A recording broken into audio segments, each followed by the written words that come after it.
Hi, everybody. Happy Tuesday and welcome to another episode of This. But this week we have something special coming for you. I have author Amanda Headlee here to talk to you about her new book, Till We Become Monsters. Amanda, say hi to everybody. Everybody, happy to be here.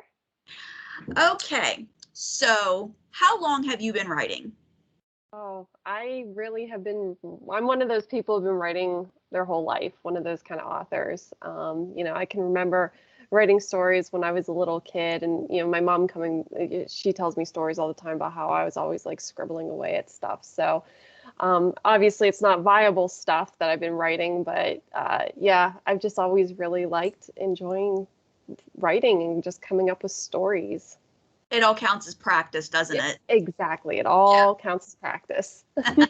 So I want to ask you a question, and it's a question us horror writers, we get asked a lot, but this question usually comes with a tone, and it's a tone we usually don't appreciate. But I want to ask, as a fellow horror creator, why horror? Why is your creative itch scratched by horror? There's just something with the emotion of fear that just absolutely intrigues me. It's sometimes it's hard to put into words, but I'm just very fascinated by fear, what it does to people. And honestly, I find horror very cathartic because it kind of helps us to get through things that we're struggling with in life.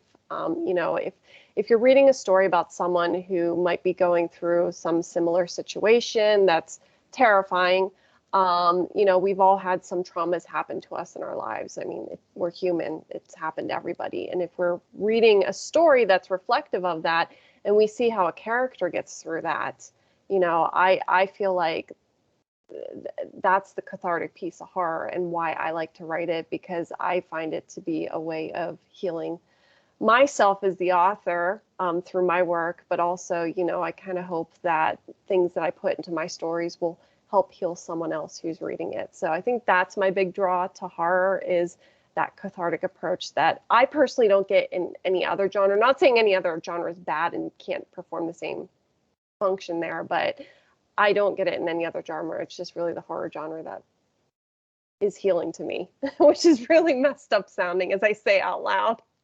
No, you put it beautifully. Horror folk are our own breed. We are, we're a tribe of strange creatures, ultimately, at the end of the day.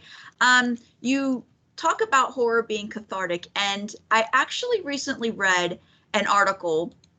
Can't expect me to remember where I read it, but I did read it, and it was talking about one of the draws of horror is that it has a catharsis. There is a forced confrontation with horror. And it got me really thinking, because it's true, where in real life, where we have a bad situation, there's a lot of times where we don't want to bring about that final confrontation, where we end up just living with things.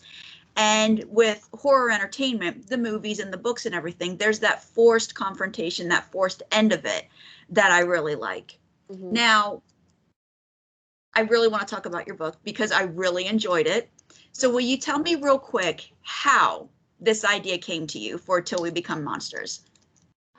Well, so one of the pieces of folklore that the book does touch upon is the Wendigo. And it's a piece of folklore that I have been, I don't want to say obsessed with my whole life, but I remember reading it. There was a child, a child adaptation of the story in Scary Stories to Tell in the Dark, which was an adaptation from Algernon Blackwood's The Wendigo. And that story just always stuck with me. And then when I got older and was like, did a little more research into what the Wendigo was, and I'm like, wow, this monster's messed up. I love it. Well, not so much a monster, it's the folklore and the reason behind the lore, and what the lore means in regards to not being a gluttonous person, not being selfish and things of that nature, and the consequences of that sin, essentially, and what happens. It just has always fascinated me. And so I always wanted to write a Wendigo story, which ever since this book came out, a lot of people are coming up to me and being like, it's very taboo to talk about the Wendigo. You really shouldn't be talking about it, but it's out there. But anyway, So I wanted to write a story about the Wendigo, and it just the one day it just popped into my head. I'm like, the perfect way to show jealousy and gluttony, because people always go to food. People automatically go to food when they're wanting to display that. I went towards sibling rivalry because there's a lot of those emotions like that can show up in sibling rivalry. That is selfishness and gluttony and jealousy and things of that nature, which the Wendigo feeds off of. And so that's kind of how the story just kind of bloomed from that point. I want to really applaud you for how complicated a story you came up with. As a reader, not as a writer, as a reader, I would tell other readers that this is a psychological horror with like an aftertaste of monster, because I found for myself the most troubling parts of this book, and troubling in the good way. I'm not were the psychological aspects, were the family dynamics, the dysfunctional family, and a lot of it came from things that were left unsaid.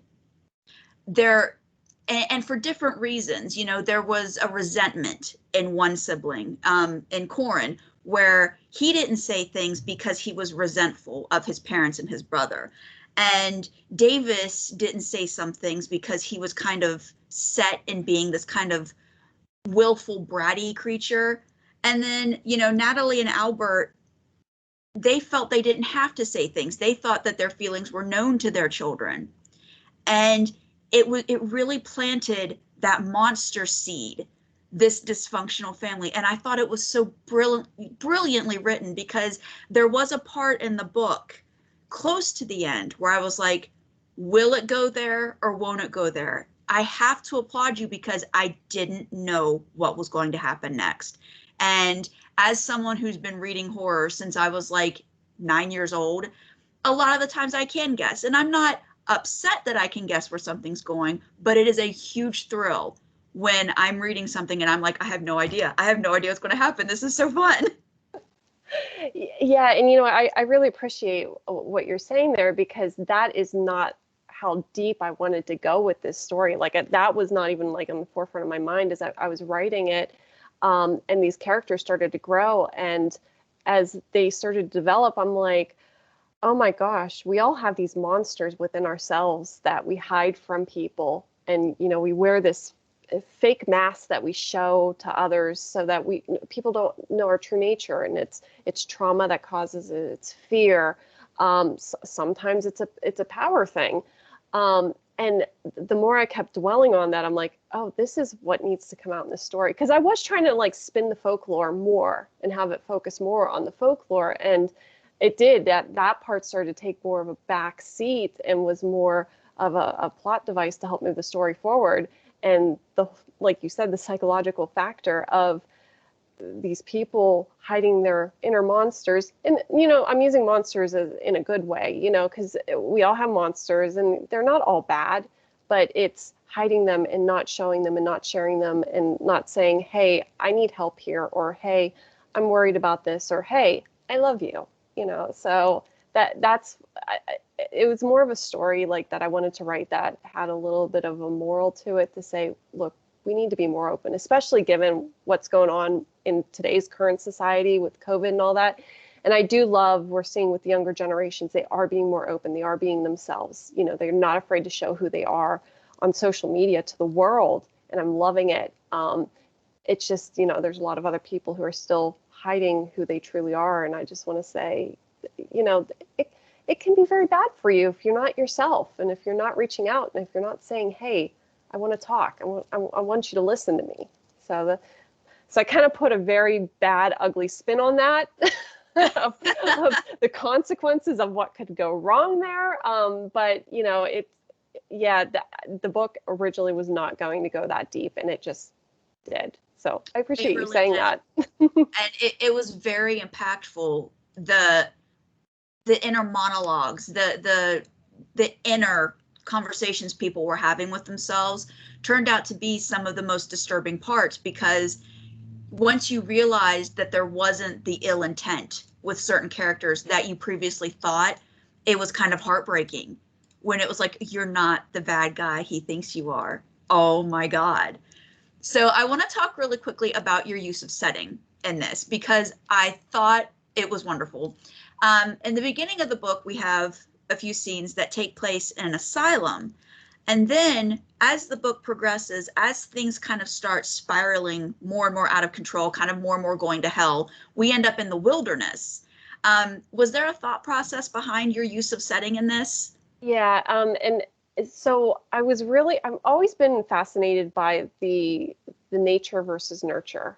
You know, are people born who they are, or are they made to be who they are? So I kind of reflected that in the settings where, you know, Corin's home life at the parents' household in Minnesota in Ratchet, and then the asylum. I mean, that's the nurture part. You know, that's the nurture part that made Corin who he is. But then we have this other setting where he becomes who he is to be in nature. So, you know, I really don't answer it because I still want to leave, because I still don't know the answer. Are people born who they are, or are they made to be who they are? You know, and so that's kind of what I was trying to use, those two different settings that are vastly different, to show that dichotomy there has a heavy influence on who people are and what makes them. It's fantastically done. Oh. So I want to ask about the Wendigo aspect. I'm seeing, like, it's really weird you've got people kind of giving you a little bit of attitude about using a Wendigo, because I was like, I've got written here in my notebook, the Wendigo is kind of having a moment in horror right now. 2 years ago, I blurbed a book by Brian Fatastille that featured a clan of Wendigos. I know that on the subreddit r/no sleep, Wendigos feature highly, and it just seems like a lot of the more folklorish kind of monsters are kind of rising up again in horror. Why do you think that is? So with the folklore to me are always those story of morals that need to be told. And I think that because we are seeing such a vast shift in the world today, you know, COVID obviously spearheading a lot of that, with having the entire world going through this life-changing event at the same time, which is pretty much unprecedented in history, all of us going through it at the same time. But I think people are starting to look back at folklore, because folklore, to me, was always a tale that is passed down through history. Warnings, they're essentially warnings. Don't do this because this will happen. You know, don't go and eat your family member because you'll get impacted by a Wendigo spirit. You know, so I think we're starting to see us stepping back into folklore, because that is our history, and we don't want to repeat our history. So maybe we are listening to the lessons that came from our ancestors to say, okay, we need to listen to what's happening here, because if we don't, we're doomed to repeat it. And so I kind of feel like that's maybe why we're starting to see a resurgence in folklore, or people are they're becoming more interested in their history and their lineage. And also, these stories are just downright frightening. You know, so they're perfect horror story fodder too. And the Wendigo in particular is kind of terrifying. I remember the first time I saw one on screen, it was on the show Supernatural, but they did a really good job with the creature effects. They didn't always, let's be honest here, but with the Wendigo, it was like, ew, what is that? Yeah. Like, I really enjoy seeing folklore making a comeback, and I really enjoy seeing some of that kind of old school Americana seeping back into horror, because there's a tendency, it cycles, but there's a tendency a lot to, we always return to Europe, especially Eastern Europe. We return to places that we ourselves see as alien, because it's easier to view horror as coming from there. But I personally am a big fan of horror at home. Yes. And I think, with you. yes. So, first of all, please write 5 more books immediately so I can read them, because I love this book. Oh, thank you so much. So, as a horror person, what is your favorite kind of horror to read? I mean, I'm a big monster person. I just love monsters, because some of them stem from people.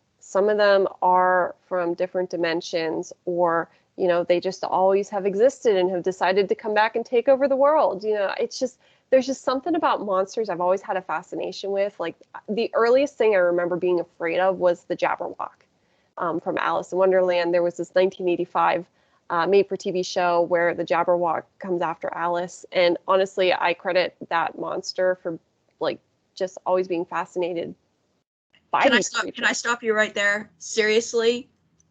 I've thought for years I hallucinated that movie. I did an episode on my podcast, A Case for Classics, on Alice in Wonderland, and I talked about, you know, Through the Looking Glass, that's where the Jabberwock is going on. And I was like, I swear there was a movie. And nobody else knew what I was talking about. I was like, did I imagine it? Thank you. I'm not crazy.